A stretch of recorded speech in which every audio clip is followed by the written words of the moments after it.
இப்போ ரவுண்டுக்கு பாதை இருக்குது. இந்த பட்ஜெட்டுக்கு இப்படி தானே இடம் இருக்கும் உங்களுக்கு, என்ன சொல்கிறீங்க? ரொம்பவும் என்ன பர்பஸ் வாங்க போகிறாங்களோ தெரியல, இன்வெஸ்ட்மெண்ட்டுக்காக வாங்கி போடுவாங்க.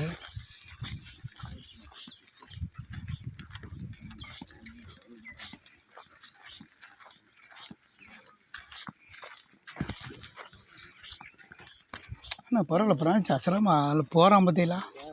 இந்த ஊர் தானே, இல்லை இருந்தால் தானே. இல்லை பரவாயில்ல, அவன் தொழிலுக்கு ஒரு அக்கறை இருக்குன்றேன். ஆமாம், அது இருக்குது. அந்த அக்கறை இருக்க போய் தான் இப்போ அதே மாதிரி என் மருமனுக்கும் அதே மாதிரி இந்த அக்கறை இருக்குது. இப்போ சும்மா விவசாயம் தான் பார்த்தோம், இப்போ தான் அந்த இண்டஸ்ட்ரியில் அலைகிறான்.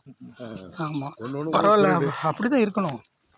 இப்போ இவனை வச்சுட்டு இப்போ நமக்கு தெரிஞ்சு போச்சுல்ல, இப்போ ஒரு இடத்த பாறைப்போ பாட்டி அனுப்பி வச்சா இவன் இப்போ காமிச்சு அனுப்பி விட்ருவான்ல.